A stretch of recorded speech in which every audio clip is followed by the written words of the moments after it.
നിർണയിക്കാനും നിശ്ചയിക്കാനും വിശദീകരിക്കാനും കഴിയാത്ത സംഭവങ്ങളുടെ ഒരു തുടർച്ച നമ്മുടെ ജീവിതത്തിലുണ്ടാകും. ഇത് മനുഷ്യനെ പലപ്പോഴും തികഞ്ഞ അസ്വസ്ഥതയിലേക്ക് തള്ളിവിടും. എന്തുകൊണ്ടാണ് അങ്ങനെ സംഭവിച്ചത് നമുക്ക് മനസ്സിലാക്കാൻ കഴിയില്ല. പലപ്പോഴും അത് നിരാശയോ ദുഃഖമോ സമ്മാനിക്കുന്ന സംഭവങ്ങളായിരിക്കും. എന്തുകൊണ്ടാണ് അങ്ങനെ സംഭവിച്ചത്, അങ്ങനെ സംഭവിക്കേണ്ടതില്ലല്ലോ എന്നൊക്കെയാണ് നമ്മൾ കണക്കാക്കുക. ഇത്തരം സന്ദർഭങ്ങളിലാണ് മനുഷ്യന്റെ ജീവിതത്തിൽ പ്രാർത്ഥനകൾ വളരെ മുഖ്യമായി വരുന്നത്. എന്താണ് പ്രാർത്ഥന എന്ന് ചോദിച്ചാൽ, നമുക്ക് നിശ്ചയമില്ലാത്ത കാര്യങ്ങളെ, നമുക്ക് നമ്മുടെ അറിവിനോ യുക്തിക്കോ നിർവചിക്കാൻ കഴിയാത്ത കാര്യങ്ങളെ നാം അതീതമായ ഒരു ശക്തിയിലേക്ക് ഏൽപ്പിച്ചു കൊടുക്കുന്ന ഒരു പ്രക്രിയക്കാണ് പ്രാർത്ഥന എന്ന് പറയുന്നത്. ഇപ്പോൾ ഈ സാധനം എടുക്കാൻ വേണ്ടി ഞാൻ പ്രാർത്ഥിക്കൂല. ഇത് ഞാൻ ഒരുപക്ഷെ ഞാൻ എടുക്കും, അല്ലെങ്കിൽ ഒരാളോട് എടുക്കാൻ വേണ്ടി പറയും, ഇതെങ്ങനെ എടുത്തു തരണേ എന്ന് ഞാൻ പ്രാർത്ഥിക്കില്ല. പലപ്പോഴും നമ്മുടെ പ്രാർത്ഥനകൾ ഉണ്ടാകുന്നത് നമ്മുടെ കഴിവിനും നമ്മുടെ അറിവിനും നമ്മുടെ പരിമിതികൾക്കും ഒക്കെ അപ്പുറത്തുള്ള ഒരു കാര്യം അല്ലെങ്കിൽ ഒരു സംഭവം, അത് നടക്കുന്നതിനോ നടക്കാതിരിക്കുന്നതിനോ വേണ്ടിയുള്ള തേട്ടമോ അല്ലെങ്കിൽ ഏൽപ്പിച്ചു കൊടുക്കലോ ആയിരിക്കും. ഏൽപ്പിച്ചു കൊടുക്കലാണ് പ്രാർത്ഥന എന്ന് പറയുന്നത്. ഞാൻ നിന്നെ ഏൽപ്പിക്കുന്നു എന്ന് പറയും. ഇപ്പോൾ ഒരാൾ ഗൾഫിലേക്ക് പോകുന്നു, നമ്മൾ പ്രാർത്ഥിക്കുന്നു, പ്രശ്നങ്ങളൊന്നും ഇല്ലാതെ പോയി വരാൻ കഴിയട്ടെ. ഇത് ഒരു ഏൽപ്പിച്ചു കൊടുക്കലാണ്, നമ്മുടെ നിയന്ത്രണങ്ങൾക്കപ്പുറത്തുള്ള ഒരു ഏൽപ്പിച്ചു കൊടുക്കലാണ്. അപ്പോൾ പ്രാർത്ഥനയെ നമുക്ക് ആശംസ എന്ന് പറയാം. പ്രാർത്ഥനയുടെ ഒരു മുഖം ആശംസയാണ്. ഇപ്പോൾ ഒരാളോട് നമ്മൾ പറയുന്നു, അള്ളാഹു നിന്നെ സഹായിക്കട്ടെ, നിനക്ക് ഹൈർ ഉണ്ടാക്കട്ടെ, അല്ലെങ്കിൽ നിന്നെ അഭിവൃദ്ധിപ്പെടുത്തട്ടെ. ദമ്പതികളോട് നമ്മൾ പറയുന്നു, നിങ്ങൾ നല്ല പ്രണയ ജോഡികളായി തീരട്ടെ എന്ന് പറയുന്നു. അല്ലെങ്കിൽ ഒരു കച്ചവട സ്ഥാപനം ഉദ്ഘാടനം ചെയ്യുന്ന സമയത്ത് നമ്മൾ പോയിട്ട് പറയുന്നു, വിജയിക്കട്ടെ എന്ന് പറയുന്നു. ഇത് ഒരു ആശംസാ സ്വഭാവത്തിലുള്ള പ്രാർത്ഥനയാണ്. ഇത് ആരോടാണ് നമ്മൾ പറയുന്നതെന്ന് ചോദിച്ചാൽ നമുക്കറിയില്ല. ഇപ്പൊ ഇത് ദൈവവിശ്വാസി അല്ലാത്ത ആളുകളും പറയും, ഗുഡ് ലക്ക് എന്ന് പറയും. അവിടെ പറയുന്നത് ആരോടാണ് അതറിയില്ല. ഇപ്പൊ നമ്മൾ രാവിലെ എഴുന്നേറ്റ് ഒരാളെ കാണുമ്പോൾ ഗുഡ് മോർണിംഗ് പറയുന്നു. ഗുഡ് മോർണിംഗ് പറയുന്ന ആൾ നിരീശ്വരവാദിയാണ് എന്ന് വെക്കുക, ഈശ്വര വിശ്വാസിയല്ല. അയാൾ ഗുഡ് മോർണിംഗ് പറയുന്നു, നല്ല രാവിലെ ആശംസിക്കുന്നു എന്ന് പറയുന്നു. ഇയാൾ ആരോടാണ് ആശംസിക്കുന്നത്? ഈ ആശംസിക്കപ്പെടുന്ന വ്യക്തി ഇയാളെ പോലെ തന്നെ ഉള്ള ഒരാളാണ്. നല്ല രാവിലെ ഉണ്ടാകട്ടെ എന്ന് പറയുന്നു. ഈ പറയുന്നത് ആരോടാണ്? ഒരു അതീത ശക്തിയോടാണ് പറയുന്നത്. അതിന് ദൈവം എന്ന്, ഇയാൾ ദൈവവിശ്വാസി അല്ലാത്തത് കൊണ്ട് ദൈവം എന്ന് വിളിക്കാൻ നിർവാഹമില്ല. പക്ഷേ എന്തോ ഒരു ഏൽപ്പിച്ചു കൊടുക്കൽ അവിടെയുണ്ട്. നിനക്ക് നല്ലത് വരട്ടെ, ഇന്നത്തെ പ്രഭാതം നല്ലതായിരിക്കട്ടെ എന്ന് പറയുന്ന ഒരു സംഗതിയുണ്ട്. അതുപോലെ പിന്നെ ഒരു രോഗിയെ കാണാൻ വേണ്ടി പോകുന്നു. അപ്പോൾ ഈ നിരീശ്വരവാദിയായ വ്യക്തി പറയുന്നു, സുഖാവട്ടെ, പെട്ടെന്ന് സുഖാവട്ടെ എന്ന് പറയുന്നു. ഈശ്വരവിശ്വാസിയാണെങ്കിൽ ഞങ്ങൾ പ്രാർത്ഥിക്കാമെന്ന് പറയും. നിരീശ്വരവാദി പറയുന്നു, പെട്ടെന്ന് സുഖമാവട്ടെ, എല്ലാം ക്യൂറായിട്ട് വരും എന്ന് പറയും. ഇത് ഇയാൾ ആരോടാണ് പറയുന്നത് എല്ലാം സുഖമാവട്ടെ എന്ന്? ഈ കിടക്കുന്ന വ്യക്തിയോട് പറഞ്ഞിട്ട് പ്രത്യേകിച്ച് കാര്യമൊന്നുമില്ലല്ലോ. അപ്പൊ ആരോടാണ് പറയുന്നത്? അപ്പോൾ ഒരു അതീത ശക്തിയിൽ തനിക്ക് കഴിയാത്ത, ഇയാളെ സുഖപ്പെടുത്താൻ എനിക്ക് ഏതായാലും കഴിയില്ല, പക്ഷെ ഇയാൾ സുഖപ്പെടണമെന്ന് എനിക്ക് ആഗ്രഹമുണ്ട്. ഈ ആഗ്രഹമാണ് ഒരാശംസാ രൂപത്തിൽ പ്രാർത്ഥനയായി പുറത്തു വരുന്നത്. അപ്പോൾ ഈ ലോകത്ത് ആരൊക്കെയാണ് പ്രാർത്ഥിക്കുന്നതെന്ന് ചോദിച്ചാൽ, മനുഷ്യനായി പിറന്ന സകല ആളുകളും പ്രാർത്ഥിക്കുന്നുണ്ട് എന്നുള്ളതാണ്. ഈശ്വര വിശ്വാസി, ഈശ്വര നിഷേധി, നിരീശ്വരവാദി, ആസ്തികൻ, നാസ്തികൻ എന്നിങ്ങനെയുള്ള ഒരു വ്യത്യാസവും ഇല്ലാതെ എല്ലാ മനുഷ്യരും നിരന്തരമായി പ്രാർത്ഥിച്ചു കൊണ്ടിരിക്കുന്നുണ്ട്. ഇത് പ്രാർത്ഥനയാണ് എന്നറിഞ്ഞുകൊണ്ടും പ്രാർത്ഥനയാണ് എന്നറിയാതെയും പ്രാർത്ഥിച്ചുകൊണ്ടിരിക്കുന്നുണ്ട്. അപ്പൊ നമ്മൾ ഗുഡ് മോർണിംഗ് പറയുന്ന ഒരു പ്രാർത്ഥനയാണ്, ഇന്നത്തെ ദിവസം നല്ലതായിരിക്കട്ടെ എന്നാണ്. ഗുഡ് നൈറ്റ് പറയുന്നത് പിന്നെ ഇന്നത്തെ ഈ രാത്രി നിനക്ക് ശുഭകരമായിരിക്കട്ടെ എന്നാണ്. അപ്പോൾ എപ്പോഴും മനുഷ്യനെ കാണുമ്പോൾ ഉണ്ടാകുന്ന പ്രാർത്ഥന ഇത് തിരിച്ചുണ്ടാവാം. അതായത് ഒരു മോശമായ സ്വഭാവത്തിലുണ്ടാകാം. നശിച്ചു പോകാൻ വേണ്ടി പറയും, നീ നശിച്ചു പോകട്ടെ എന്ന് പറയും. ഇത് നിരീശ്വരവാദിയും പറയും. ഇത് ആരോടാ പറയുന്നത്? നീ നശിച്ചു പോകട്ടെ എന്ന് നിരീശ്വരവാദി ആരോടാ പറയുന്നത്? അപ്പോൾ ഒരു അതീതമായൊരു ശക്തിയിൽ ഉള്ള മനുഷ്യന്റെ ഏൽപ്പിച്ചു കൊടുക്കലാണ് പ്രാർത്ഥന എന്ന് പറയുന്നത്. ഈ പ്രാർത്ഥനയുടെ യുക്തി എന്താണെന്ന് ചോദിച്ചാൽ, പ്രാർത്ഥനയ്ക്ക് ഭൗതികമായ യുക്തി കാണാൻ കഴിയില്ല. പക്ഷേ പ്രാർത്ഥന എന്ന് പറയുന്നത് മനുഷ്യന്റെ മനസ്സുമായി ബന്ധപ്പെട്ട് പറയുമ്പോൾ, പ്രാർത്ഥനയ്ക്ക് 3-4 തരത്തിലുള്ള പഠനങ്ങൾ നടന്നിട്ടുണ്ട്. ഒന്ന് ആന്ത്രോപോളജിക്കലായിട്ടുള്ള പഠനങ്ങൾ നടന്നിട്ടുണ്ട്. മനുഷ്യന്റെ നരവംശാസ്ത്രവുമായിട്ട് ബന്ധപ്പെട്ട് വലിയ പഠനങ്ങൾ നടന്നിട്ടുണ്ട്. മനുഷ്യന്റെ പരിണാമത്തിന് ഏറ്റവും കൂടുതൽ സഹായിച്ചിട്ടുള്ളത് പ്രാർത്ഥനയാണെന്നാണ് പറയുന്നത്. മറ്റൊരു പഠനം നടന്നത് സോഷ്യോളജിക്കലായിട്ടാണ്. സോഷ്യോളജിക്കലായിട്ടുള്ള പ്രാർത്ഥനയെ സംബന്ധിച്ചുള്ള പഠനം അത്ഭുതകരമാണ്.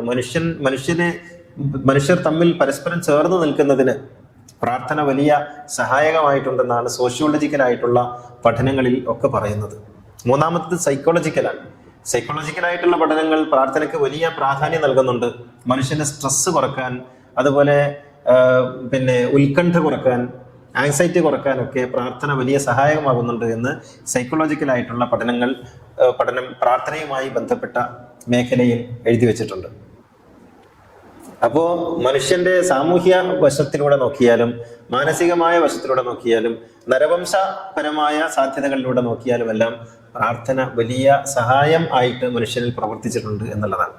അപ്പോൾ ബെനിഫിറ്റ് നോക്കിയിട്ടാണെങ്കിൽ, നമ്മൾ മുമ്പ് പലപ്പോഴും പറഞ്ഞിട്ടുണ്ട്, ബെനിഫിറ്റ് നോക്കിയിട്ടാണെങ്കിൽ പ്രാർത്ഥന മനുഷ്യന് ബെനിഫിറ്റ് മാത്രമാണ് നൽകിയിട്ടുള്ളത്.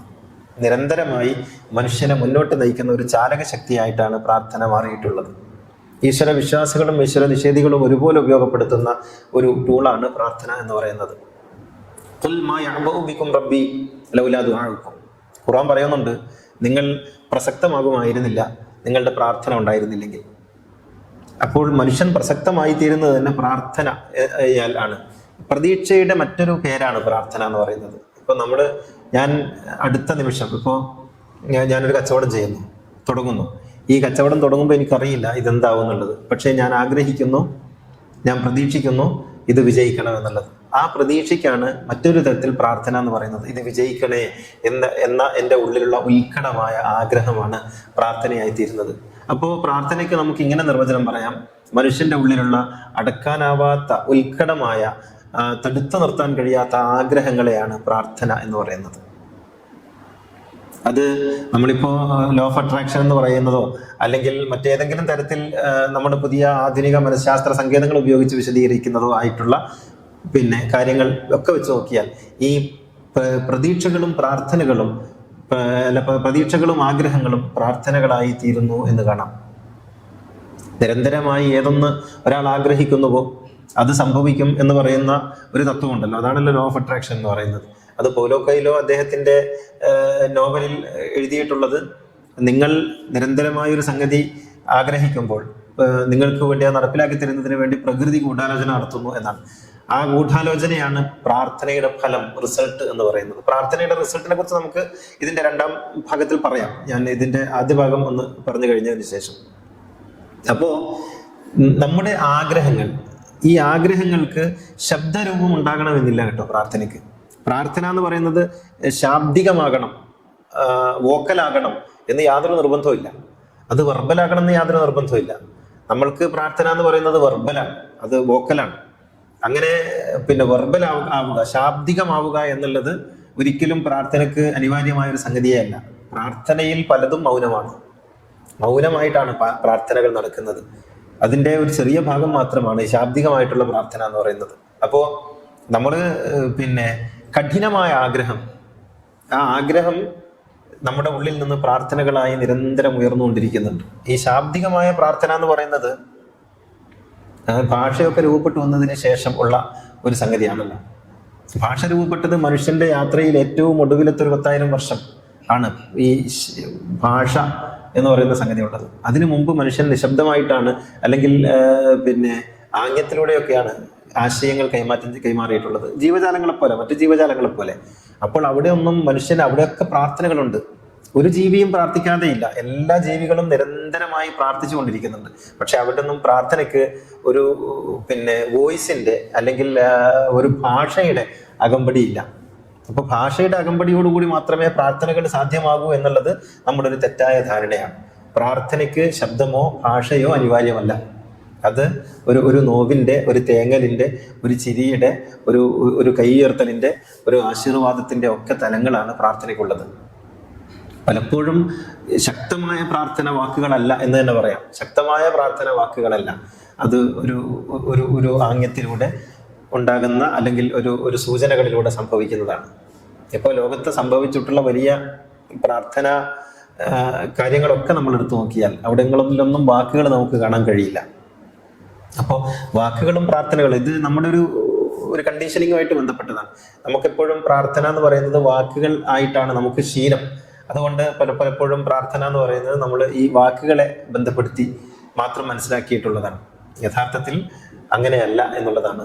ഇപ്പോൾ പിന്നെ താപസികളായിട്ടുള്ള മഹാമുനികളെ കുറിച്ചും പ്രവാചകന്മാരെ കുറിച്ചും ഒക്കെ നമ്മൾ പറയുമ്പോൾ അവരുടെയൊക്കെ ഉള്ളിൽ നിന്ന് ഉയർന്നിട്ടുള്ള പ്രാർത്ഥനകളുടെ ഏതെങ്കിലും ഒരു അംശം മാത്രമേ നമ്മൾ കേട്ടിട്ടുള്ളൂ, അത് വാക്കായിട്ട്. ബാക്കിയുള്ളതൊക്കെ മൗനത്തിൽ അമർന്നു പോയിട്ടാണ് ഉണ്ടായിരുന്നത്. എന്ന് വെച്ചാൽ 90% മൗനത്തിലും 10% വാക്കുകളിലുമാണ് പ്രാർത്ഥനകൾ ആവിഷ്കൃതമാകുന്നത് എന്നർത്ഥം.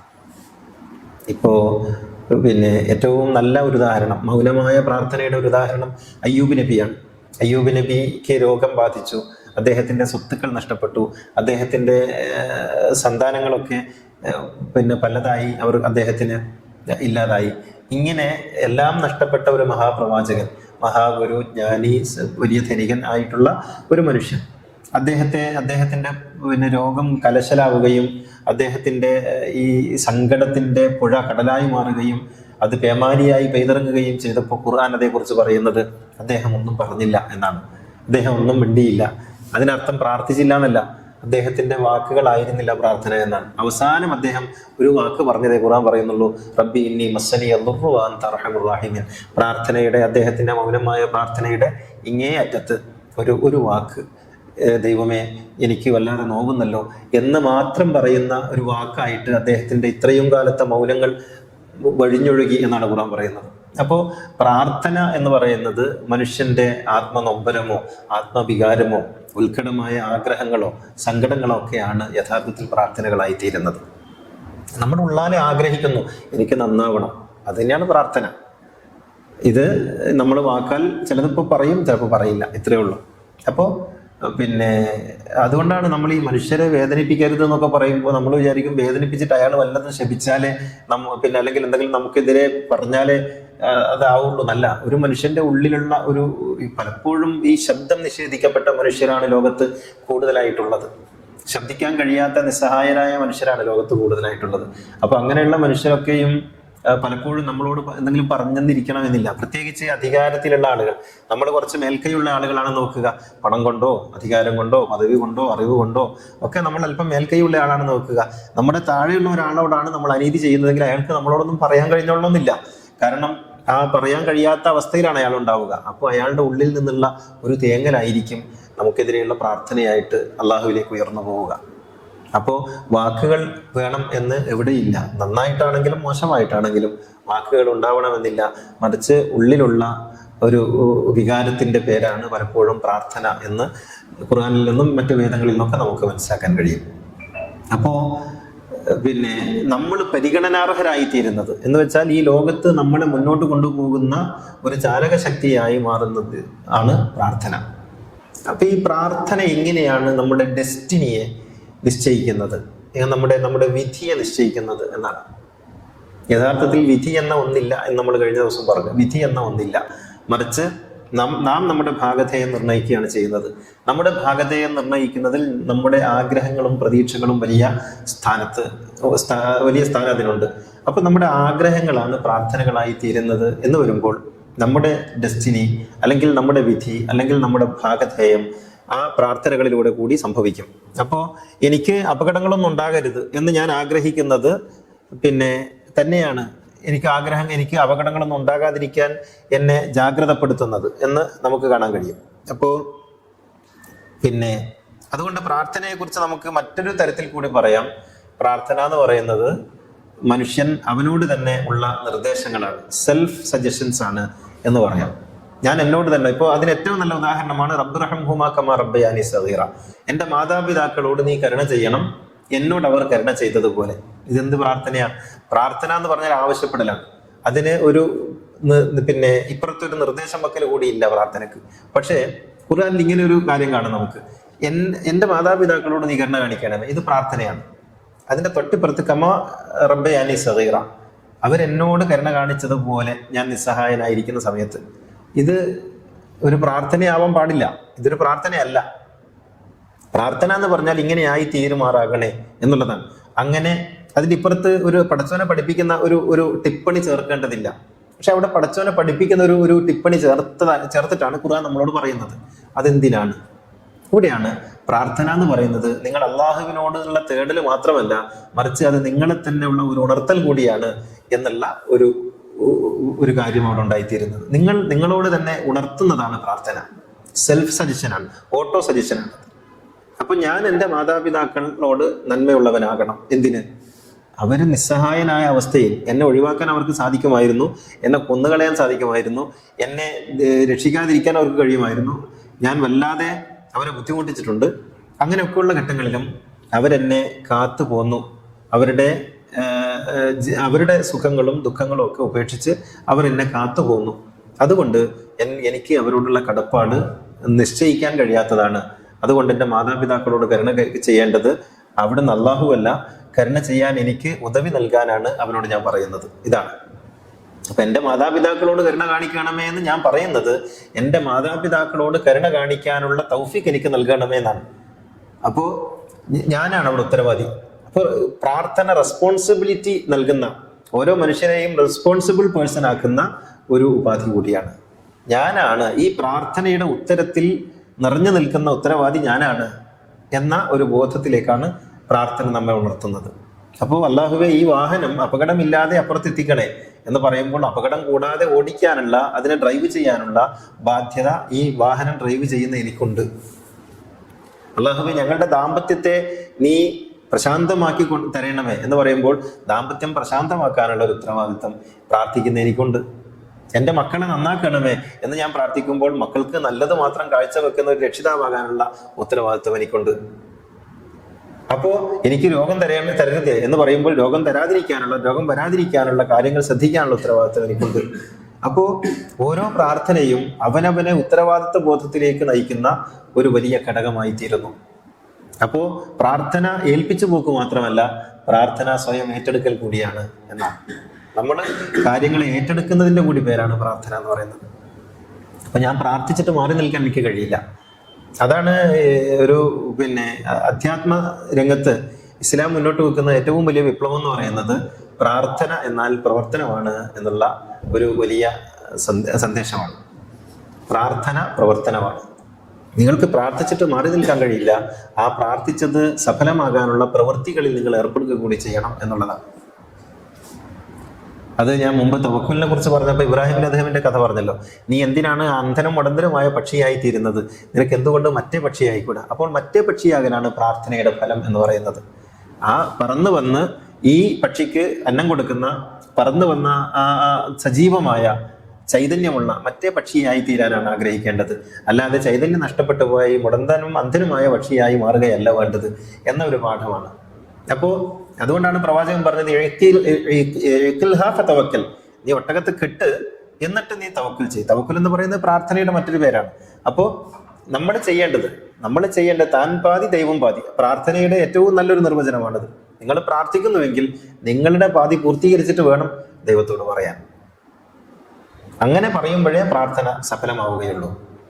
അപ്പോ ഈ പ്രാർത്ഥനയുടെ നമ്മളൊക്കെ പ്രാർത്ഥനയുടെ റിസൾട്ടിലേക്കാണ് നമ്മൾ വരുന്നതെങ്കിൽ നമ്മൾ പലപ്പോഴും പറയാറുള്ള ഒരു സംഗതി എന്താണെന്ന് ചോദിച്ചാൽ, പ്രാർത്ഥനയ്ക്ക് ഉത്തരം കിട്ടുന്നില്ല എന്നുള്ളതാണ്. ഞാൻ എത്ര കാലമായി പ്രാർത്ഥിച്ചുകൊണ്ടിരിക്കുന്നു, പ്രാർത്ഥനയ്ക്ക് കാര്യമായിട്ട് ഉത്തരങ്ങളൊന്നും കിട്ടുന്നില്ല, റിസൾട്ട് കിട്ടുന്നില്ല. ഇപ്പൊ മക്കളില്ലാത്ത ആൾ പ്രാർത്ഥിക്കുന്നു, മക്കളെ കിട്ടുന്നില്ല. ഇണകളില്ലാത്ത ആൾ പ്രാർത്ഥിക്കുന്നു, ഇണയെ കിട്ടുന്നില്ല. ഇനി ഇണകളുള്ള ആൾ പ്രാർത്ഥിക്കുന്നു, അത് നേരെയാവുന്നില്ല. മക്കളുള്ള ആൾ പ്രാർത്ഥിക്കുന്നു, അത് ശരിയാവുന്നില്ല. കടമുള്ള ആൾ പ്രാർത്ഥിക്കുന്നു, കടമ്പ് കിട്ടുന്നില്ല.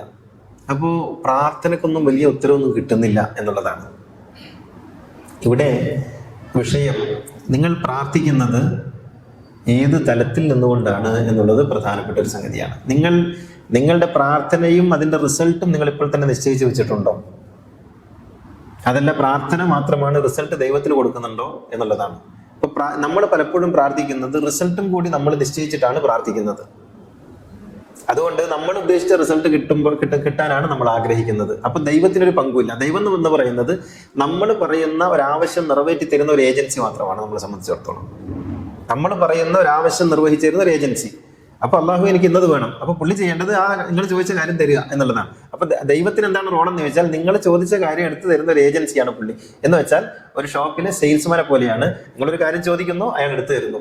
ഇതുപോലെ നിങ്ങളൊരു കാര്യം ചോദിക്കുന്നു, ദൈവം എടുത്തു തരുന്നു. അപ്പൊ ദൈവത്തിന്റെ പണി എന്താണെന്ന് ചോദിച്ചാൽ, നിങ്ങൾ പ്രാർത്ഥനയാണെന്ന് തെറ്റിദ്ധരിച്ചുകൊണ്ട് ദൈവത്തോടൊരു കാര്യം നിർദ്ദേശിക്കുന്നു. ആ നിർദ്ദേശിക്കുന്ന കാര്യം പുള്ളി നിങ്ങൾക്ക് തരണം. അപ്പൊ ദൈവത്തിന്റെ പണി ഒരു സെയിൽസ്മാന്റെ പണിയാണ്, ഏജൻസി പണിയാണ്, പുള്ളി എടുത്തു തരണം. ഇതാണ് നമ്മുടെ പ്രാർത്ഥനയെ കുറിച്ചുള്ള ഒരു തെറ്റിദ്ധാരണ. യഥാർത്ഥത്തിൽ പ്രാർത്ഥിക്കേണ്ടത് റിസൾട്ട് നമ്മൾ നിശ്ചയിച്ചുകൊണ്ടല്ല. നിങ്ങൾ പോകുന്ന ഒരു ഷോപ്പിലേക്കല്ല, കുറെ സാധനങ്ങൾ എടുത്തു വെച്ചിട്ട് നിങ്ങൾ ഇന്ന സാധനം എനിക്ക് തരണം എന്ന് പറയുന്ന നിങ്ങളൊരു ഉപഭോക്താവായിട്ട് നിങ്ങൾ ഒരു സാധനം ചോദിക്കുകയും ദൈവം എടുത്തു തരികയും ചെയ്യുന്നവരായിട്ടല്ല പോകേണ്ടത്. പ്രാർത്ഥന എന്ന് പറയുന്നത് നമ്മുടെ അജ്ഞതയുടെ, നമ്മുടെ അറിവില്ലായ്മയുടെ, നമ്മുടെ നിസ്സഹായതയുടെ, നമ്മുടെ ദൗർബല്യത്തിന്റെ ഒക്കെ അളവ് മനസ്സിലാക്കിക്കൊണ്ടാണ് ഇതിനൊക്കെ അതീതനായ ഒരു ശക്തിയോട് നമ്മൾ പ്രാർത്ഥിക്കുന്നത്.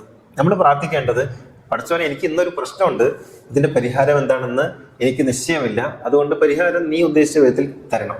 ഇതിന് ഏറ്റവും നല്ല ഒരു പ്രാർത്ഥനയുടെ വചനം ഖുർആനിലുള്ളത് റബ്ബന ആതിന ഫിദ്ദുനിയ ഹസന വഫിൽ ആഖിറതി ഹസന വഖിന അദാബന്നാർ. അല്ലാഹുവേ, നന്മ എന്താണെന്ന് എനിക്ക് അറിഞ്ഞൂടാ, ദുനിയാവിൽ നല്ലത് ഞാൻ ആഗ്രഹിക്കുന്നുണ്ട്, അതുകൊണ്ട് നല്ലത് നീ തരണം, നിനക്കാണ് നല്ലതിനെ കുറിച്ച് അറിയാവുന്നത്, ആഖിറത്തിലും നല്ലത് തരണം. ഇത് ഒരു അത്യുന്നതമായ പ്രാർത്ഥനയാണ്. അതുകൊണ്ടാണ് ഇതിന് സയ്യിദു ദുആ എന്ന് പ്രവാചകൻ പറഞ്ഞിട്ടുണ്ടാവുക. ബൈബിളിൽ ഇതിന് സമാനമായത് കാണാം. ദൈവമേ, നിന്റെ അഭീഷ്ടം എന്നിൽ നടപ്പിലാവട്ടെ എന്നുള്ളതാണത്. നിന്റെ ഇഷ്ടം എന്നിൽ നടപ്പിലാകട്ടെ. അപ്പോൾ ദൈവത്തിന്റെ ഇഷ്ടത്തിന് വിട്ടുകൊടുക്കുന്നിടത്താണ് പ്രാർത്ഥന സഫലമാകുന്നത്. ഇവിടെ നമ്മൾ അങ്ങനെയല്ല. നമ്മളൊരു കാര്യം നിശ്ചയിച്ചിട്ട് പ്രാർത്ഥിക്കുന്നു, എന്നിട്ട് പുള്ളി അതിങ്ങോട്ട് തരണം. അപ്പൊ ദൈവത്തിന്റെ പണി നമ്മൾ പറയുന്ന കാര്യം തരലാണ്. ഇങ്ങനെ ഒരു ദൈവത്തെയാണ് നമ്മൾ സങ്കല്പിക്കുന്നത്. എന്ന് വെച്ചാൽ ഒരു ഏജൻസി പണി ചെയ്യുന്ന ഒരു ദൈവത്തെ. ഇവിടെ പ്രാർത്ഥന അർത്ഥശൂന്യമായി തീരുന്നു. പ്രാർത്ഥന ദൈവത്തെ നിസ്സാരനാക്കി മാറ്റുന്നു. പ്രാർത്ഥന ഒന്നിനും കൊള്ളാത്തത്. ഇപ്പോ ഒരു കുഞ്ഞ് തീക്കനൽ കണ്ടിട്ട് പപ്പാ എനിക്ക് അത് വേണം എന്ന് പറയുന്നു, നമ്മൾ കൊടുക്കുമോ? നമ്മൾ കൊടുക്കൂല. കാരണം ഈ കുഞ്ഞിന് ഇത് വളരെ സുന്ദരമായി തോന്നുന്നു. പക്ഷേ നമുക്കറിയാം അത് അഗ്നിയാണ്, അത് പൊള്ളുന്നതാണ്, അത് ഈ കുട്ടിക്ക് നാശമാണ് നമുക്കറിയാം. അതുകൊണ്ട് നമ്മൾ കൊടുക്കൂല. ഈ കുട്ടി ഇത് പറഞ്ഞുകൊണ്ടിരിക്കുന്നു, കുട്ടിക്ക് വേണ്ടത് അതാണ്, കുട്ടിക്ക് അത് പാടില്ലെന്ന് നമുക്കറിയാം. അപ്പോൾ ഈ കുട്ടിയുടെ അജ്ഞതയിൽ നിന്നുകൊണ്ട് കുട്ടി അത് ചോദിക്കുന്നു. പക്ഷേ കുട്ടിയുടെ അജ്ഞതയാണെന്ന് തിരിച്ചറിയുന്ന ഞാൻ അത് കൊടുക്കുന്നില്ല. അപ്പൊ കുട്ടി പറയുന്നു, എന്റെ പ്രാർത്ഥനയ്ക്ക് ഉത്തരം കിട്ടുന്നില്ല. ഇതാണ് യഥാർത്ഥത്തിൽ സംഭവിച്ചുകൊണ്ടിരിക്കുന്നത്. നമ്മൾ പറയുന്നത് നമ്മുടെ പ്രാർത്ഥനയ്ക്ക് ഉത്തരം കിട്ടുന്നില്ല. നമ്മൾ ചോദിക്കുന്നത് ഈ പൊള്ളുന്ന സാധനമാണെന്ന് പഠിച്ചവനറിയാം. അതുകൊണ്ടാണ് പഠിച്ചവൻ അത് തരാത്തത്. നമ്മുടെ പ്രാർത്ഥനയ്ക്ക് ഉത്തരം ലഭിക്കുന്നതിന് നമ്മുടെ അജ്ഞതയിൽ ഇരുന്നുകൊണ്ടാണ് ചോദിക്കുന്നത്. അപ്പോൾ ഏറ്റവും നല്ലത് എന്തെന്ന് ചോദിച്ചാൽ, നാം റിസൾട്ട് എന്താണ് വേണ്ടത് എന്ന് പറയാതിരിക്കുക, നമ്മുടെ പ്രശ്നങ്ങൾ മാത്രം പറയുക എന്നുള്ളതാണ്. ഇന്നതാണ് പരിഹാരം എന്ന് പഠിച്ചവനെ പഠിപ്പിക്കാതിരിക്കുക. നമ്മൾ ഖുർആൻ ചോദിക്കുന്ന ഒരു ചോദ്യമുണ്ട്, തുഅല്ലിമുനല്ലാഹ ബിദീനിക്കും, ദൈവത്തെ നിങ്ങൾ മതം പഠിപ്പിക്കുകയാണോ എന്ന് ചോദിക്കുന്നുണ്ട്. ഇതുപോലെ നാം നമ്മുടെ പ്രശ്നങ്ങൾ പ്രശ്നങ്ങൾ പറയലും അല്ല കേട്ടോ പ്രാർത്ഥനയുടെ ഏറ്റവും ഉയർന്ന മറ്റൊരു തലമുണ്ട്. നമുക്കത് പിന്നീട് പറയാം. ഞാൻ പറയുന്നത്, ഇനി സാധാരണ ഒരു മനുഷ്യന്റെ തലമാണെങ്കിൽ പോലും നാം പറയേണ്ടത് നമ്മുടെ പ്രശ്നങ്ങൾ മാത്രമായിരിക്കണം. പരിഹാരം പുള്ളി തീരുമാനിക്കട്ടെ എന്ന് കരുതാൻ നമുക്ക് കഴിയണം. അവിടെയാണ് ദൈവത്തിന്റെ ഒരു റോള് നമ്മൾ നമ്മുടെ ജീവിതത്തിൽ ഉണ്ടാക്കി കൊടുക്കണം. യഥാർത്ഥത്തിൽ നമ്മുടെ ജീവിതത്തിൽ ദൈവത്തിന് വലിയ റോളൊന്നും ഇല്ല. കാരണം നാം പ്രശ്നവും പരിഹാരവും നമ്മളങ്ങ് പറഞ്ഞു കളയും. എന്നിട്ട് നമ്മൾ ആ പരിഹാരത്തിന് വേണ്ടി കാത്തിരിക്കും. ഈ പരിഹാരം നമുക്ക് ദോഷമാണ്. ഞാൻ മുമ്പ് ഒരിക്കൽ പറഞ്ഞിട്ടുണ്ട്. അതുപോലെ പരിഹാരം എന്ന് പറയുന്നത് പലപ്പോഴും സമയബന്ധിതമാണ്. നമ്മളെ സംബന്ധിച്ചിടത്തോളം എനിക്ക് ഇന്നലെ കിട്ടണം എന്നൊക്കെയാണ് നമ്മൾ പ്രാർത്ഥിക്കുന്നത്. എനിക്ക് ഇക്കൊല്ലം തന്നെ ഒന്ന് ഹജ്ജിനൊക്കെ പോയാൽ കൊള്ളാം എന്നൊക്കെയാണ് നമ്മൾ പറയുക. അപ്പൊ ഇങ്ങനെ ഈ രീതിയിലാണ് നമ്മൾ പ്രാർത്ഥിക്കുന്നത്. എനിക്ക് അടുത്ത വർഷം തന്നെ കല്യാണം കഴിക്കണം എന്നൊക്കെ പറഞ്ഞാൽ ഇതും ഒരു വിഷയമാണ്. ഇത് നമ്മൾ സമയമൊക്കെ നിശ്ചയിച്ചിട്ട് പഠിച്ചവരെ കുറിപ്പ് കൊടുക്കുകയാണ് ചെയ്യുന്നത്. ഇത് മുമ്പ് ഞാനൊരു കഥ പറഞ്ഞത്, നമ്മൾ അങ്ങാടിയിൽ പോകുന്നു. അങ്ങാടിയിൽ നമ്മളിങ്ങനെ നടന്നുകൊണ്ടിരിക്കുമ്പോൾ ഒരു ജൗളിക്കടയിൽ ഒരു വസ്ത്ര വ്യാപാര സ്ഥാപനത്തിൽ നല്ല ഉടുപ്പ് ഇങ്ങനെ തൂങ്ങി കിടക്കുന്നു. ഇപ്പൊ നമ്മുടെ വീട്ടിൽ 2 വയസ്സുള്ള കുഞ്ഞുണ്ട്. ആ കുഞ്ഞിന് പാകമായൊരു ഉടുപ്പ്. നമ്മൾ ഈ ഉടുപ്പ് വാങ്ങി, ഉടുപ്പുമായിട്ട് നമ്മൾ പോയി. നമുക്ക് ഈ ഉടുപ്പ് വാങ്ങുമ്പോൾ നമ്മുടെ മനസ്സിലുണ്ട്, അടുത്ത ഞായറാഴ്ച നല്ലൊരു കല്യാണമുണ്ട് കുടുംബത്തിൽ, വലിയ കുറേ ആളുകൾ പങ്കെടുക്കുന്ന കല്യാണം. അപ്പൊ ഈ കുഞ്ഞിന് ഈ ഉടുപ്പുമായിട്ട് ഉടുപ്പിട്ട് പോയാൽ നല്ല രസമുണ്ടാവും നമ്മൾ തീരുമാനിച്ചിട്ടാണ് പോകുന്നത്. ഞാൻ ഈ ഉടുപ്പുമായിട്ട് പോകുമ്പോൾ കുഞ്ഞവിടെ മുറ്റത്ത് ചളിയും ഒക്കെ ഇങ്ങനെ പുരണ്ട് കളിച്ചുകൊണ്ടിരിക്കുകയാണ്. ശരീരം മുഴുവനും ചളിയും മണ്ണൊക്കെ ഉണ്ട്. അപ്പോൾ പോയപ്പോൾ നമ്മൾ പറഞ്ഞു, ഇതാ നമ്മുടെ മൂക്കുള്ള ഉടുപ്പാണ്, നമുക്ക് അടുത്ത ഞായറാഴ്ച കല്യാണത്തിന് മുമ്പ് കൊണ്ടുപോകുന്ന പറഞ്ഞത് നമ്മൾ ഏൽപ്പിക്കുമ്പോൾ കുഞ്ഞിത് കാണുന്നു, ഓടി വരുന്നു, എനിക്കിപ്പോൾ വേണം എന്ന് പറയുന്നു. ഇപ്പം തരാൻ പറ്റൂല, ഇപ്പം നീ ശരീരമൊക്കെ മണ്ണാണ്, നമുക്ക് മറ്റന്നാളിന് കല്യാണത്തിനുണ്ടാവും, എനിക്കിപ്പം വേണം എന്ന് കുഞ്ഞ് പറയുന്നു. കുഞ്ഞിന്റെ വാശി, കുഞ്ഞ് കരച്ചിലേക്ക് പോകുന്നു, അവിടെ നിരാഹാരം കിടക്കുന്നു.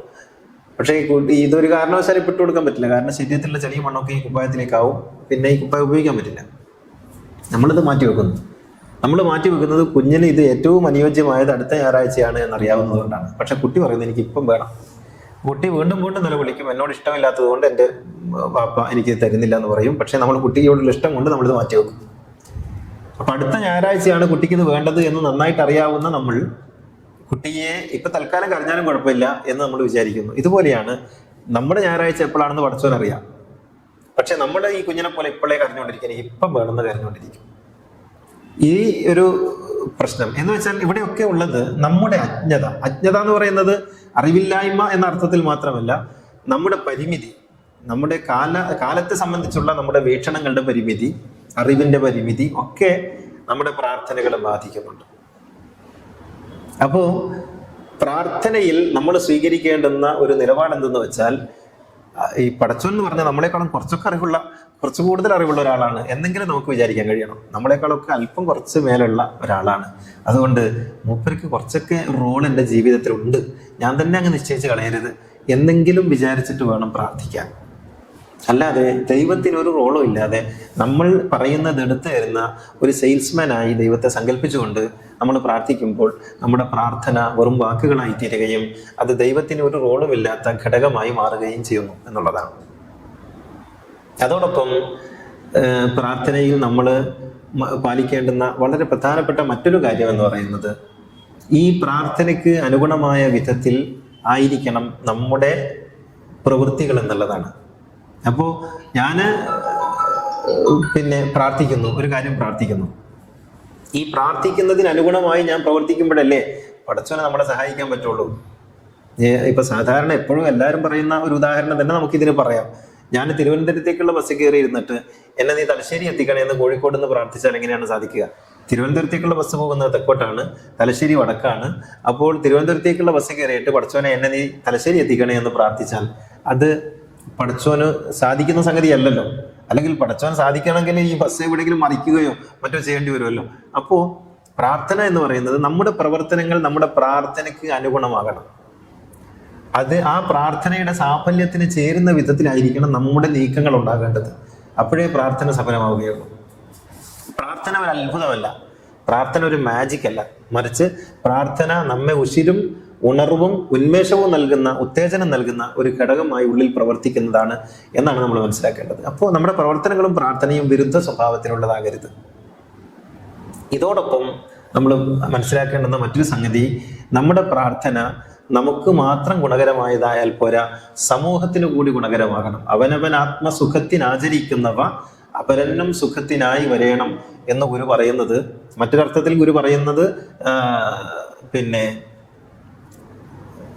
അന്യനല്ലൽ നൽകുന്ന തൊഴിൽ ആത്മവിരോധി ഓർത്തിടണം എന്നാണ്. അന്യനല്ലൽ നൽകുന്ന തൊഴിൽ. അപ്പോൾ എനിക്ക് നല്ലതായാൽ പോരാ, അന്യനും കൂടി അത് ഗുണകരമായിരിക്കും. അന്യനല്ലൽ ഉണ്ടാക്കുന്നത് നമ്മൾ അള്ളാഹിനോട് പ്രാർത്ഥിച്ചാൽ അത് അള്ളാഹ്ക്ക് തരാൻ പ്രയാസം ഉണ്ടാകും. കാരണം അള്ളാഹ് നമ്മളെ സ്നേഹിക്കുന്നത് പോലെ മറ്റവനെയും സ്നേഹിക്കുന്നുണ്ട്. ഇത് വളരെ പ്രാർത്ഥനയിൽ നമ്മൾ എപ്പോഴും ശ്രദ്ധിക്കേണ്ടുന്ന ഒരു സംഗതിയാണ്. ഞാനൊരു കാര്യം ചോദിക്കുന്നത് എനിക്ക് ഗുണകരമായ ഒരു സംഗതിയാണ്. പക്ഷേ അപ്പുറത്തിരിക്കുന്നവൻ അത് ദോഷം ചെയ്യുമെങ്കിൽ ഞാൻ അറിയേണ്ടത് എന്നെപ്പോലെ പടച്ചോൻ ഒട്ടും കുറയാതെ മറ്റയാളെയും സ്നേഹിക്കുന്നുണ്ട് എന്നുള്ളതാണ്. എൻ്റെ പടച്ചോൻ എന്നൊന്നില്ല, നമ്മുടെ പടച്ചോനേ ഉള്ളൂ. അപ്പോൾ ഞാൻ ചോദിക്കുന്നത് മറ്റൊരാൾക്ക് അല്ലലുണ്ടാക്കുന്നതാകരുത്. ഇത് പലപ്പോഴും പ്രാർത്ഥനകളിൽ നമ്മൾ അവലംബിക്കാത്ത അല്ലെങ്കിൽ നമ്മൾ പാലിക്കാത്ത ഒരു മര്യാദയാണ്. ഞാനിപ്പോൾ എന്താണ് എനിക്ക് ആവശ്യമുള്ളതല്ലേ ചോദിക്കുന്നത് എന്നാണ്. എനിക്ക് ആവശ്യമുള്ളത് ചോദിച്ചാൽ പോരാ, മറ്റുള്ളവർക്ക് അത് അല്ലലുണ്ടാക്കുന്നതാവരുത് എന്ന നിർബന്ധം കൂടി അതിനുണ്ട്. ഇത് ഒരു വലിയ കാര്യമാണ്. ഇപ്പോൾ ഈ രണ്ട് അസൂയാലുക്കളുടെ കഥ പറയുന്ന ഒരു പാഠം പണ്ട് ഞാൻ സ്കൂളിൽ പഠിക്കുന്ന സമയത്തൊക്കെ ഉണ്ടായിരുന്നു. നിങ്ങളുടെയൊക്കെ കാലത്തുണ്ടായിരുന്നു എന്ന് എനിക്ക് അറിഞ്ഞൂടാ. അതിങ്ങനെയാണ് കഥ. രണ്ട് അയൽക്കാർ, അവർ രണ്ടുപേരും കടുത്ത അസൂയാലുക്കൾ കൂടിയായിരുന്നു. അവരോട് പരസ്പരം മാത്രമല്ല എല്ലാവരോടും അസൂയായിരുന്നു. അപ്പോൾ ഒരാൾ എന്തെങ്കിലും ഒന്ന് ചെയ്യുമ്പോഴേക്ക് ഇപ്പുറത്ത് ഇയാൾ ചെയ്യും. ഇങ്ങനെയാണല്ലോ പൊതുവേ നമ്മുടെ ജീവിതത്തിന്റെ ഒരു സംസ്കാരമൊക്കെ അങ്ങനെയാണല്ലോ. അപ്പോൾ ഇയാൾ ഒരു വീടുണ്ടാക്കുമ്പോൾ അതിനേക്കാൾ വലിയ വീടുണ്ടാക്കും, ഇയാളൊരു കുതിരയെ വാങ്ങുമ്പോൾ ഇപ്പുറത്തുള്ള ഒരു ഒട്ടകത്തെ വാങ്ങും. ഇങ്ങനെ പരസ്പരം മത്സരിച്ച് കടം വാങ്ങിയിട്ടാണെങ്കിലും കുഴപ്പമില്ല, മത്സരിക്കുന്ന രീതിയാണ്. ഒരു ദിവസം നോക്കുമ്പോൾ അയൽക്കാരനെ കാണുന്നില്ല. അപ്പോൾ ഇയാളിങ്ങനെ അന്വേഷിക്കാൻ തുടങ്ങി. അസൂയാലുക്കളാണെങ്കിലും അയൽക്കാരനെ ഇവിടെ നിന്ന് അന്വേഷിക്കാൻ തുടങ്ങിയപ്പോഴാണ് മനസ്സിലായത് ഇയാള് തപസ്സനുഷ്ഠിക്കാൻ പോയതാണ്, ദൈവത്തെ പ്രസാദിപ്പിച്ച് വരം വാങ്ങാൻ. അങ്ങനെ മറ്റാളും പോയി. അങ്ങനെ രണ്ടാമത് പോയ ആളുടെ മുന്നിൽ ദൈവം പ്രത്യക്ഷപ്പെട്ടു. ആദ്യം പോയ ആൾ ഒറ്റക്കാലിൽ നിന്ന് തപസ് ചെയ്യാണ്. ഇയാൾ കഠിനമായ തപസ്. ദൈവം പ്രത്യക്ഷപ്പെട്ടിട്ട് പറഞ്ഞു, നിനക്ക് ചോദിക്കാം, എന്ത് വേണമെങ്കിലും ചോദിക്കാം, നീ എന്ത് ചോദിച്ചാൽ ഞാൻ തരും. അപ്പൊ ഇയാളുടെ സന്തോഷത്തിന് അതിരില്ല. കാരണം മറ്റാളേക്കാൾ കൂടുതൽ എനിക്കാണല്ലോ ദൈവം പ്രസാദിച്ചത്. പക്ഷെ ദൈവം നിർത്തിയിട്ട് പറഞ്ഞു, പക്ഷേ ഒരു കണ്ടീഷനുണ്ട്, നീ എന്ത് ചോദിച്ചാലും നിനക്ക് തരുന്നതോടൊപ്പം അതിൻ്റെ ഇരട്ടി മറ്റേയാൾക്ക് കൊടുക്കും. നീ 1 കിലോ സ്വർണത്തിന് ചോദിച്ചാൽ നിനക്കൊരു കിലോ സ്വർണം തരും, പക്ഷേ 2 കിലോ സ്വർണം മറ്റേയാൾക്ക് കിട്ടും. ഒരു വീട് ചോദിച്ചാൽ അയാൾക്ക് 2 വീട്, ഒരു വാഹനം ചോദിച്ചാൽ അയാൾക്ക് 2 വാഹനം. ഇയാളാകപ്പെട്ടു. കാരണം ഇയാളുടെ മനസ്സിൽ നന്മയേക്കാൾ കൂടുതൽ തിളങ്ങുന്നത് ഇയാളുടെ ഉള്ളിൽ അസൂയായിരുന്നു എന്നുള്ളതിനാൽ ഇയാൾ അവസാനം പറഞ്ഞു, ദൈവമേ അങ്ങനെയാണെങ്കിൽ എൻ്റെ ഒരു കണ്ണ് പൊട്ടിക്കണം എന്നുള്ളതാണ്. എൻ്റെ ഒരു കണ്ണ് പൊട്ടിക്കണം. അപ്പം മറ്റേയാളുടെ 2 കണ്ണും പൊട്ടുമല്ല. അപ്പം ഇതാണ് നമ്മുടെ ഒരു പ്രാർത്ഥനയുടെ ഗതി എന്ന് പറയുന്നത്. അപ്പം നമ്മൾ മറ്റുള്ളവർക്ക് അല്ലലുണ്ടാക്കുന്ന കാര്യങ്ങൾ ചോദിക്കുന്നിടത്ത് നമുക്ക് യാതൊരു വിമുഖതയില്ല. കാരണം നമ്മൾ വിചാരിക്കുന്നത് നമ്മുടെ ദൈവത്തിന് നമ്മളോട് മാത്രമേ പ്രിയമുള്ളൂ എന്നാണ്.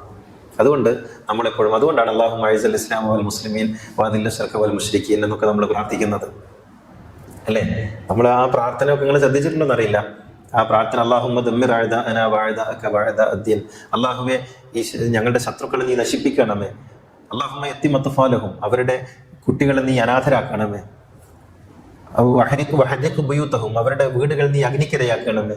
വഖല്ലിൽ ഉദദഹും, അവരുടെ എണ്ണം നീ കുറക്കണമേ.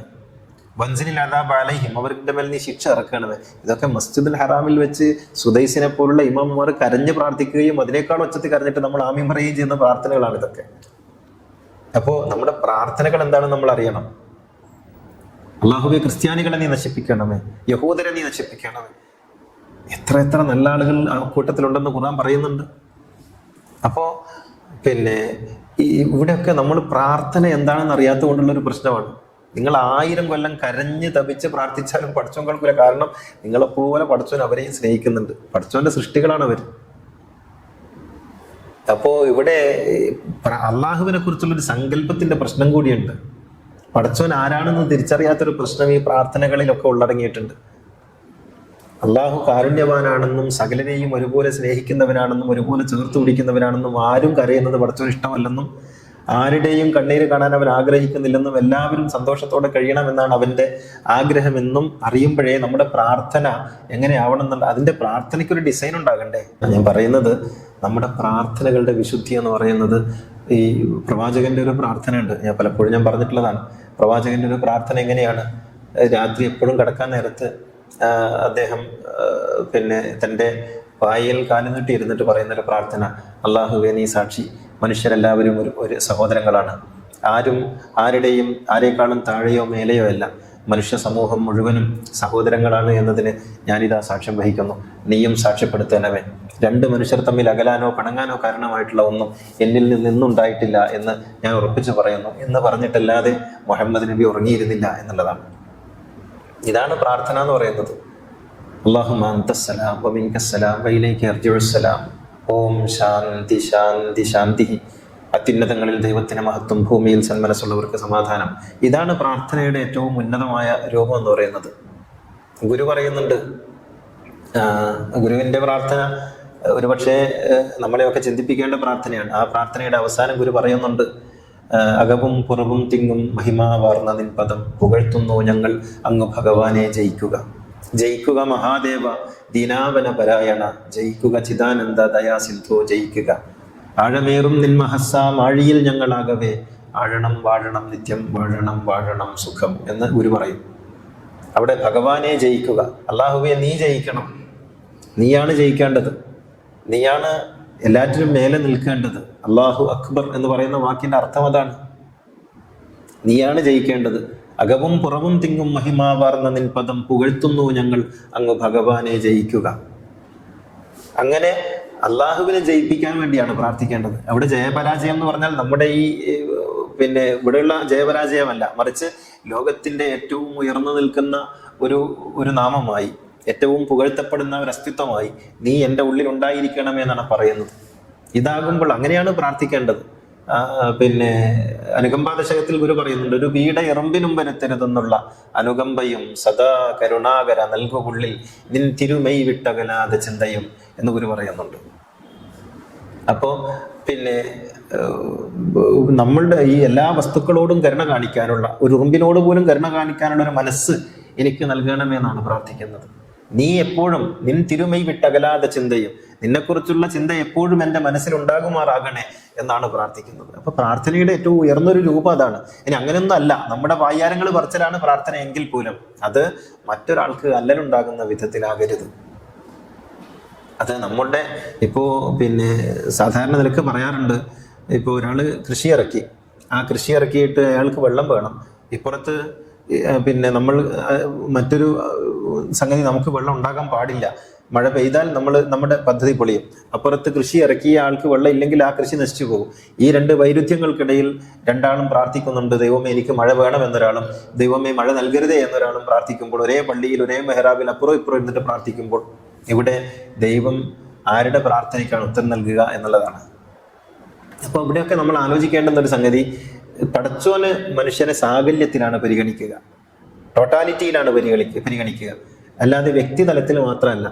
അപ്പൊ ഈ മനുഷ്യ സമൂഹത്തിന് എന്താണ് വേണ്ടത്, ആ ആവശ്യത്തോടൊപ്പം ഇവന്റെ ആവശ്യം ചേർന്ന് നിൽക്കുന്നുണ്ടോ എന്നൊക്കെയാണ് പടച്ചോൻ നോക്കുന്നത്. അപ്പൊ പടച്ചോൻ എപ്പോഴും നമ്മുടെ പ്രാർത്ഥനകളെ പിന്നെ മറ്റുള്ളവർക്ക് അല്ലൽ നൽകുന്നതാകരുത് എന്നതോടൊപ്പം തന്നെ എൻ്റെ പ്രാർത്ഥനകൾ സാമൂഹികമായ ആവശ്യങ്ങളോടൊപ്പം നിൽക്കുന്നുണ്ടോ എന്നുകൂടി നോക്കണം, ഒപ്പം നിൽക്കുന്നുണ്ടോ, ഇതൊക്കെ നോക്കിയിട്ടാണ് എപ്പോഴും. അപ്പോൾ പിന്നെ വേറൊരു കാര്യം നമ്മൾ ആലോചിക്കേണ്ടത്, പിന്നെ അത് ഈ ശുദ്ധിവാദവുമായിട്ട് ബന്ധപ്പെട്ടിട്ടാണ്.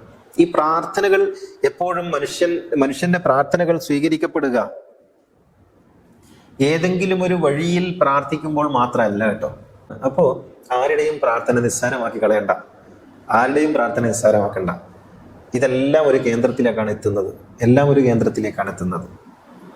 അപ്പൊ നിങ്ങൾ കത്ത് കൊടുക്കുന്നത് ചിലപ്പോ ഒരു പിന്നെ എന്താണ് പോസ്റ്റ്മാന്റെ കയ്യിലാകാം, അല്ലെങ്കിൽ നിങ്ങൾ വില്ലേജ് ഓഫീസറുടെ കയ്യിലാകാം, അതല്ലെങ്കിൽ നിങ്ങൾ പിന്നെ ഇപ്പുറത്ത് താലൂക്ക് ഓഫീസറുടെ കയ്യിലാകാം, കലക്ടറുടെ കയ്യിലാകാം, ആരുടെയെങ്കിലും കയ്യിലാകാം നിങ്ങൾ കൊടുക്കുന്നത്. പക്ഷെ എത്തുന്നത് എല്ലാവരുടെ അടുത്താണ്. അപ്പോൾ നിങ്ങൾ ആരുടെയും പ്രാർത്ഥനകളെ നിസ്സാരമാക്കണ്ട. എല്ലാ പ്രാർത്ഥനകൾക്കും അതിൻ്റെതായ ഉന്നമുണ്ട്, എല്ലാ പ്രാർത്ഥനകൾക്കും അതിൻ്റെതായ ഫലമുണ്ട്. ശരി തെറ്റുകൾ മറ്റൊരു വിഷയമാണ്. ഗീതയിൽ പറയുന്ന മനോഹരമായ ഒരു വാക്ക് എന്താണെന്ന് ചോദിച്ചാൽ, ഞാൻ പറഞ്ഞിട്ടുണ്ട് ഇവിടെ പലപ്പോഴും, മനുഷ്യർ പലപ്പോഴും എന്നെ രൂപമുള്ളവനായി ധരിക്കുന്നു, വ്യക്തിത്വമുള്ളവനായി ധരിക്കുന്നു, മനുഷ്യർ എന്നെ വിചാരങ്ങളുള്ളവനായി ധരിക്കുന്നു, എന്നിട്ട് അതിനനുസരിച്ചുള്ള ആരാധനകളൊക്കെ അവർ ചെയ്യുന്നു. ആ ചെയ്യുന്നതൊന്നും നിയതമായ ആരാധനാ രീതികളല്ല. എന്നിട്ട് ഗീത തുടർന്ന് പറയുന്നു, അങ്ങനെയൊക്കെ ആണെങ്കിലും അവരൊക്കെ മനസ്സിൽ വിചാരിക്കുന്നത് എന്നെയാണെന്നതിനാൽ അവരെങ്ങനെയൊക്കെ ആരാധിച്ചാലും ഞാൻ അതിനെയൊക്കെ അംഗീകരിക്കുകയും ഉൾക്കൊള്ളുകയും ചെയ്യുന്നു എന്നുള്ളതാണ്. ഇത് വളരെ പ്രധാനപ്പെട്ട ഒരു സംഗതിയാണ്. അപ്പോൾ പിന്നെ എങ്ങനെ ആരൊക്കെ എവിടെയൊക്കെ പ്രാർത്ഥിക്കുമ്പോഴും ആ പ്രാർത്ഥനയൊക്കെ ഏതൊക്കെയോ അളവിൽ അള്ളാഹുവിലേക്ക് മെല്ലെ മെല്ലെ ഉയർന്നെത്തുന്നുണ്ട്. അപ്പൊ നമ്മൾ പ്രാർത്ഥനയെക്കുറിച്ചുള്ള തെറ്റിദ്ധാരണകൾ നമ്മുടെ ഉള്ളിൽ നിന്ന് ഒഴിവാക്കുകയും, പ്രാർത്ഥന എന്നത് എപ്പോഴും നമ്മുടെ ഉള്ളിൽ തന്നെ പിന്നെ പുലരേണ്ടുന്ന, നമ്മുടെ ഉള്ളിൽ തന്നെ വളരേണ്ടുന്ന ഒരു വിത്താണ് എന്ന സത്യം അറിയുകയും ചെയ്യണം. നമ്മൾ തന്നെ നമ്മുടെ ഉള്ളിൽ നിക്ഷേപിക്കുന്ന ഒരു വിത്തിന്റെ പേരാണ് പ്രാർത്ഥന എന്ന് പറയുന്നത്.